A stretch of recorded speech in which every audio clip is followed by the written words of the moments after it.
Johnson, and you're watching Pulling the Black Card. And I've been watching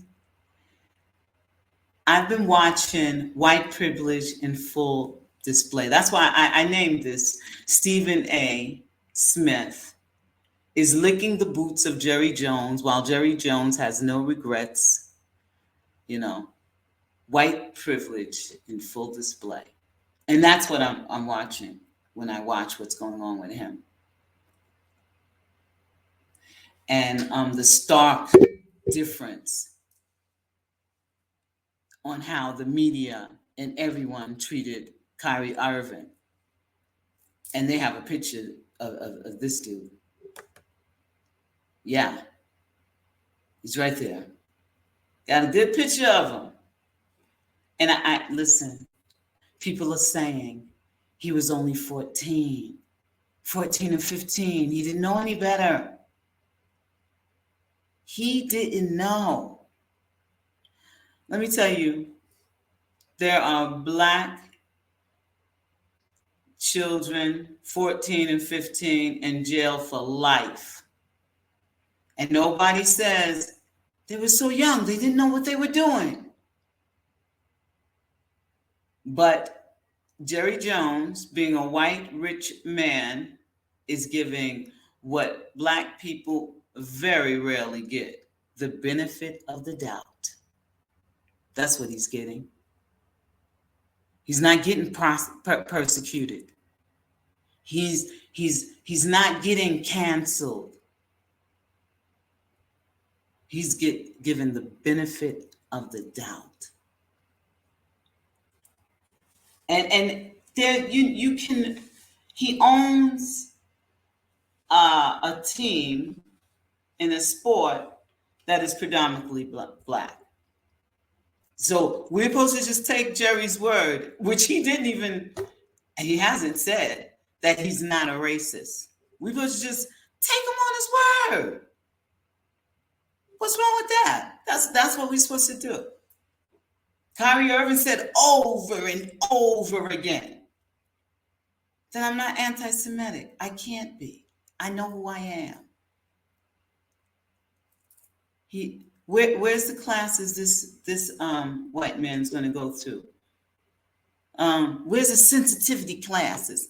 Because I believe Jerry was a racist then, and Jerry is a racist now. He's owned the Dallas Cowboys since 1989, and he has yet to have a head coach, hire a head coach, a Black head coach. He has yet to do that. And you would think if he was a person who grew up in that time and he's seen that, he was there. He was on the steps trying to block the 6 Black students from getting in. So he was close and personal with it. If he was really changed, he would have had a Black coach by now, and more Blacks in higher ranks in his organization. So we're going to watch how a white, rich, old geezer can get away with not answering questions, and how the media handles him with kid gloves while they were trying to tear Kyrie's apart. I didn't know at the time the monumental event, really, that was going on, and I'm sure glad that we're a long way from that. I am, and we just that would remind me just continue to do everything we can to not have those kinds of things happen. Any regrets of just being in the photo, being there at all? What? Any regrets on being in the photo, being there at all? Well, I wouldn't have just dug that up, for Right. sure. Okay. Do you hear how he answers that? The luxury of answering that question. He didn't really answer. He didn't say he had any regrets. No. He just said sarcastically, I wouldn't have dug that up. Like I wouldn't have let y'all see the truth. Why you and look how he looking at this brother. Look how he looking at this brother like, who let you off the plantation, and who do you think you are to ask me this question? I know he's thinking that. Yes, I believe he's thinking that. And he said he didn't know the climate at the time. He didn't know what was going on. Just no less than 2 weeks afterwards, this same the Little Rock Nine was going through the most atrocious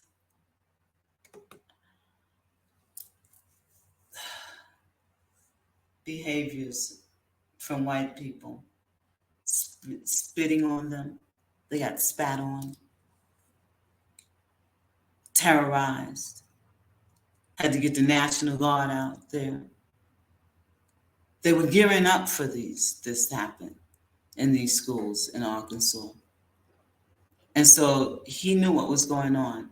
And I just want you to see some of the climate on what was going on, where Jerry doesn't know nothing, okay? He hasn't learned anything since. So let's get it. Eugene Brown and Gloria Ray. They became known as the Little Rock Nine.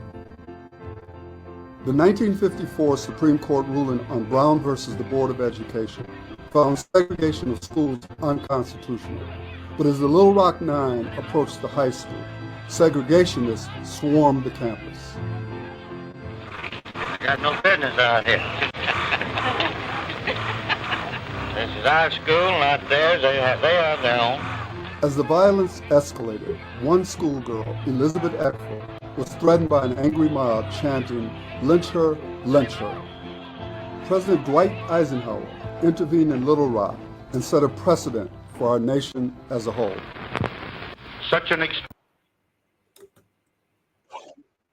By an angry crowd, many of them of high school age, to show up at Central High School the day that the federal court ordered it integrated.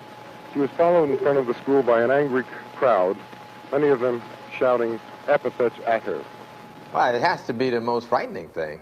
I mean, because she had a crowd of white people behind her threatening to kill her. She had nobody. I mean, there was not a black face in sight anywhere. Nobody that she could turn to as a friend, except that this woman came out of the crowd and guided her through the mob and onto the bus and got her home safely.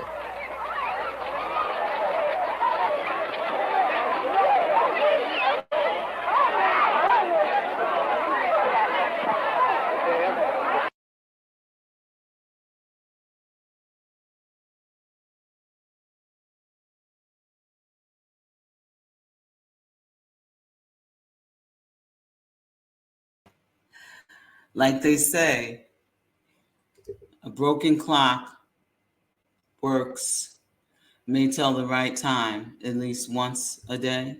It goes something like that. I'm not saying that there's no decent white people. I'm not.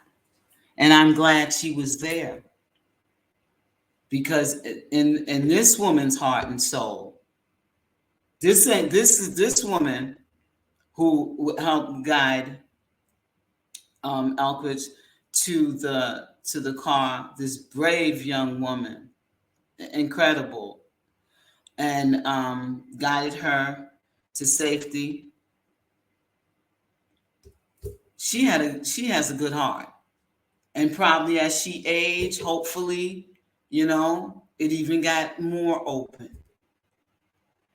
So, But this old geezer, Jerry Jones, he doesn't have that good heart. He's a racist. I'm not giving him the benefit of the doubt. He's been the owner of the Dallas Cowboys since 1989. He's seen all of this, and he still haven't hired any black head coaches. And the date is coming. I'm gonna show you. But let's continue. She was followed in front of the school by an angry crowd, many of them of high school age. She showed up at Central High School the day that the federal court ordered it integrated. She was followed in front of the school by an angry crowd, many of them shouting epithets at her. Well, it has to be the most frightening thing. I mean, because she had a crowd and let me just say something. He said something in this. He said it was mostly school age students and an angry crowd. That's what he said. So when Jerry says, I was young, I was only 14 or 15, that's what many of them are. 14 and 15 can kill you. Especially with the hate that these white people had in their heart. Listen. Sorry, I don't mean to. I mean, because she had. But listen to it. Well, it has to be the. Oh, come on, reporter. School by an angry crowd. Here, express. Followed in front of the school by. She was followed in front of the school by an angry crowd, many of them shouting epithets at her. Well, it has to be the most frightening. Well, then I have to. She showed up at Central High School the day that the federal court ordered it integrated. She was followed in front of the school by an angry crowd, many of them shouting epithets at her. Well, it has to be the most frightening thing. I mean, because she had a crowd of white people behind her, threatening to kill her. She had nobody. I mean, there was not a black face in sight anywhere. Nobody that she could turn to as a friend, except that this woman came out of the crowd and guided her through the mob and onto the bus and got her home safely. That was a beautiful thing.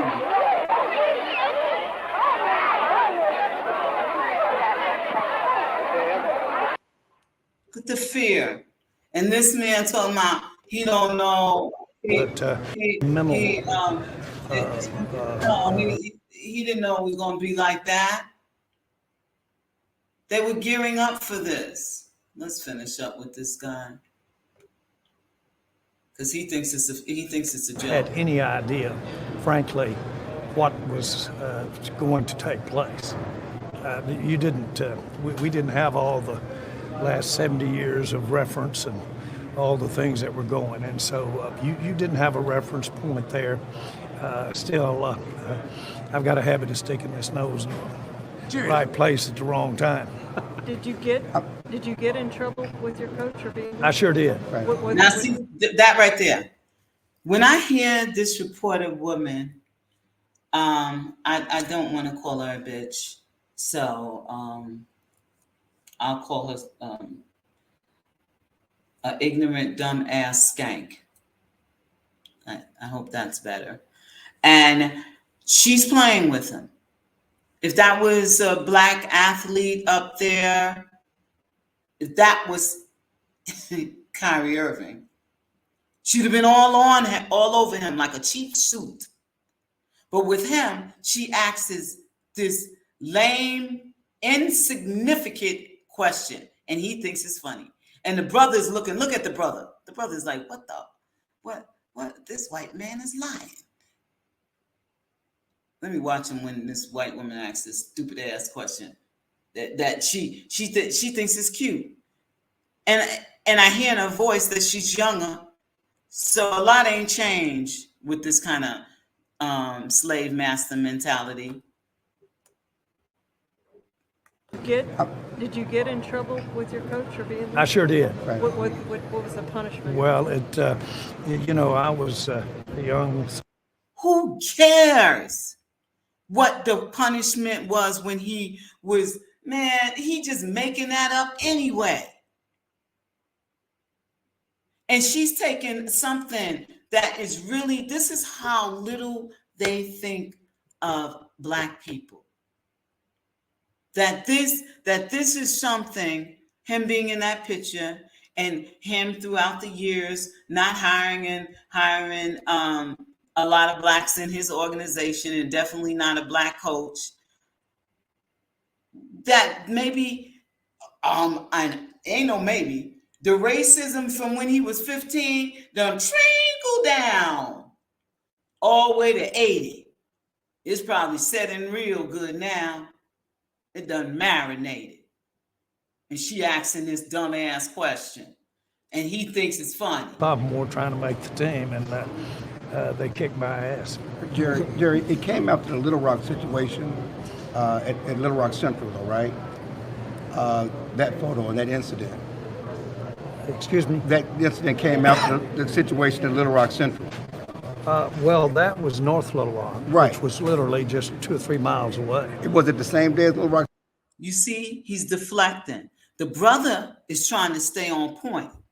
He's like, what that bitch talking about? Did he get punished? This is about that time when those students, 2 schools in Arkansas, when the National Guard had to be called out, and when your ass is standing in front of the door. We want to get back on that. Central, it came a different day. As I recall, it was certainly in proximity with it. Those were certainly the issues that were going on, but did not have the structure or it was not the event that the central thing was. Jerry, do you understand the perception that people have of you standing there? Because that was not exactly a welcoming committee that day. Yeah, I sure. He talking in circles.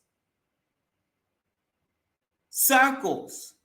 And this bootlicking house Negro, just this no good, very feminine man. I don't care what nobody say. The way he yell and get all emotional, not that.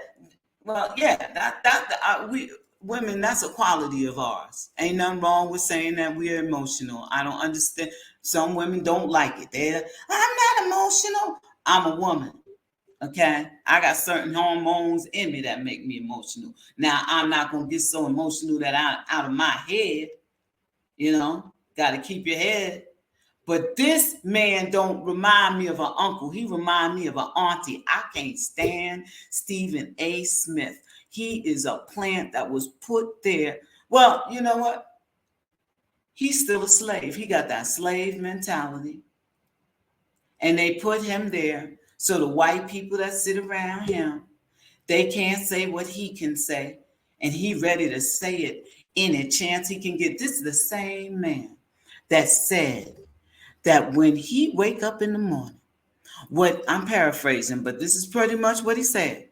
When he wake up in the morning to go to work, the first thing that is on his mind is making money for his boss. Tell me that ain't slave mentality. Tell me that ain't slave mentality. Listen, when I was a teacher, how many of y'all, listen, enough about me. Just think about you. When you go to work, all right, is the first thing you thinking about is trying to make money for your boss? You thinking about how to get a raise?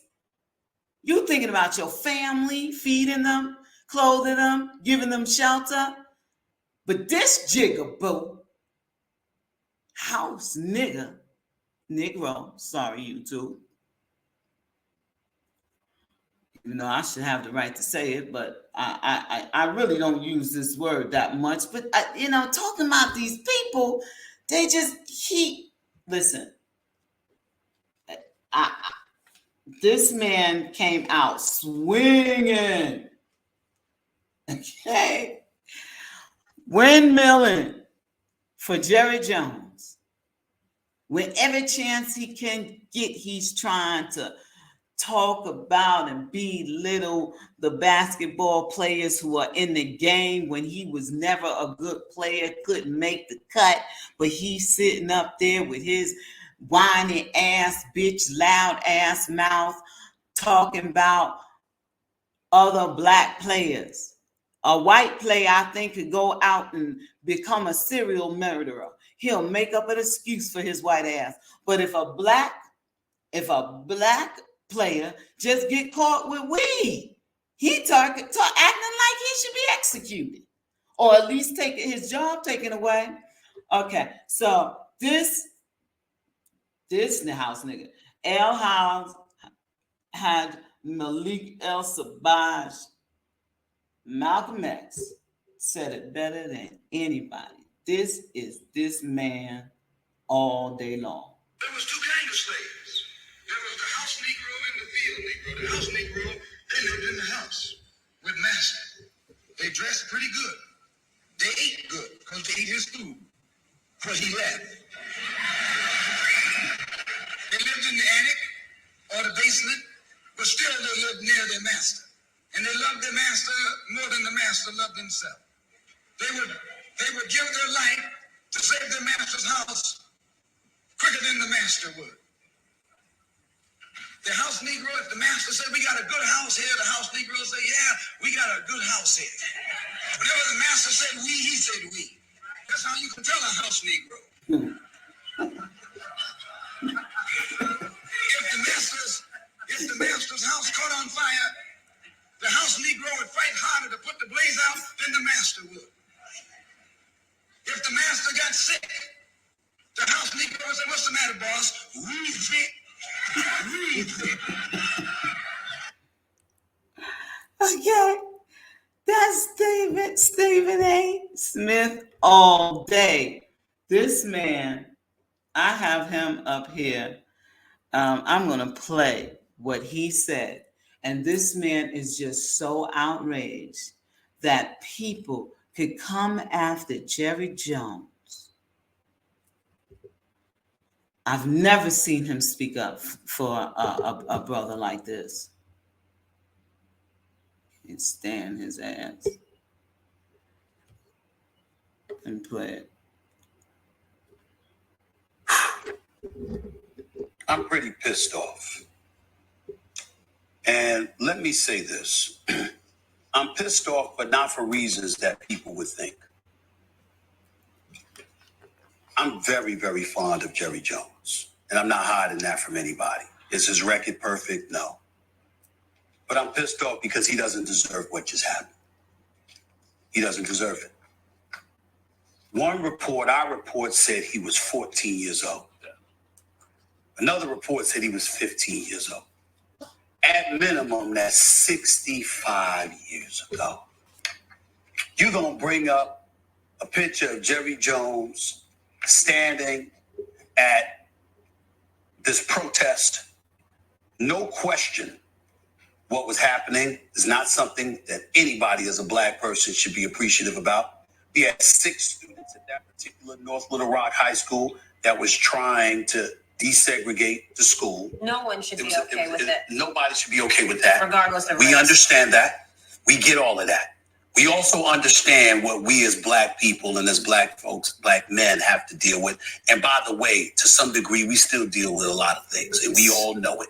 Racism is alive and well. Bigotry and prejudice is alive and well. We get all of that. What I'm saying is, here's the part that bothers me.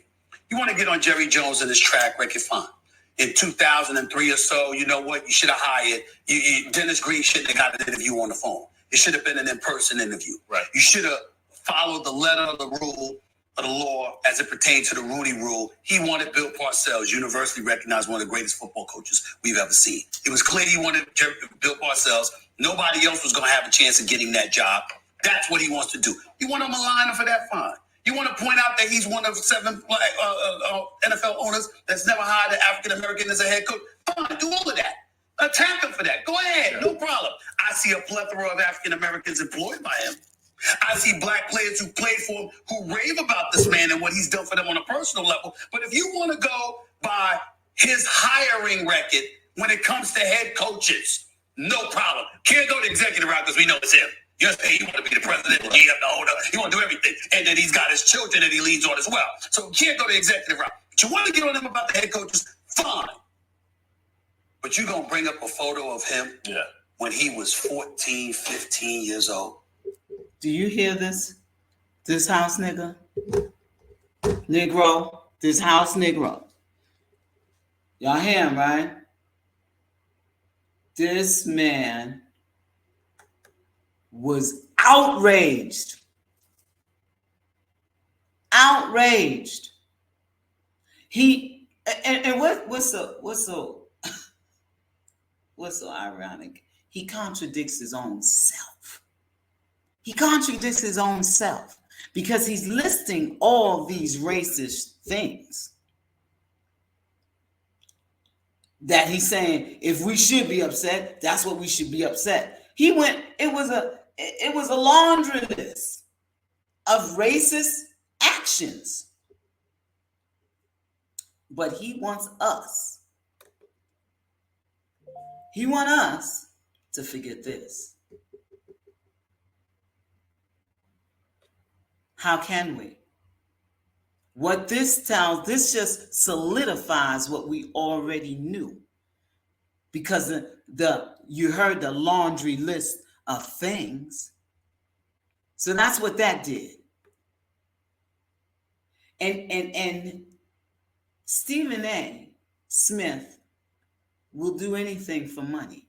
He'll say anything for money.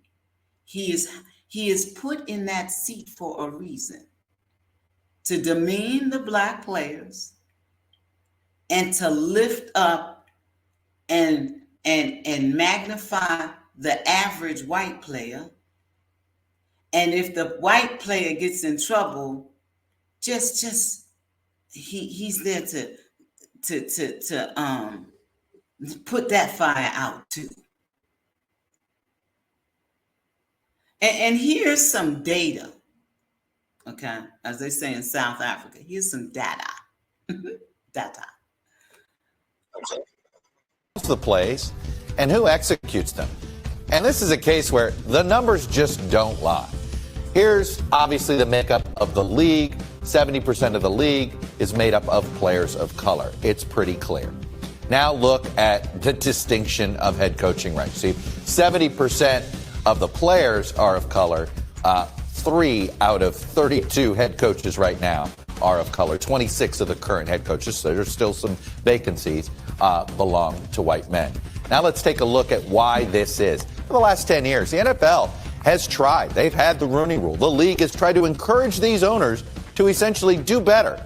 They've not required it. They've kind of coerced. Well, they haven't done so well.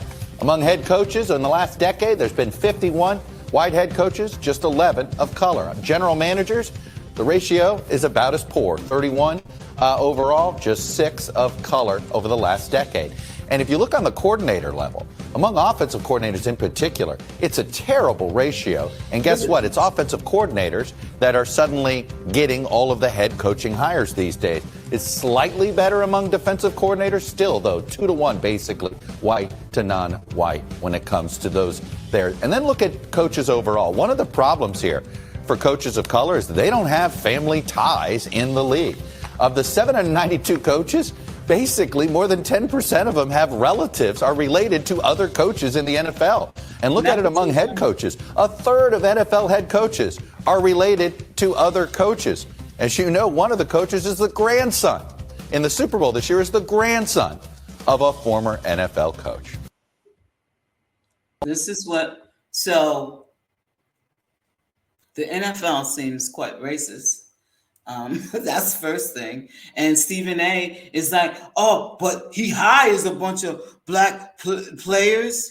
Yeah, they can do the job. And because this is the way house nigga like him think, they make a lot of money. So that's it. That he does that. He pays them a lot of money to win his games.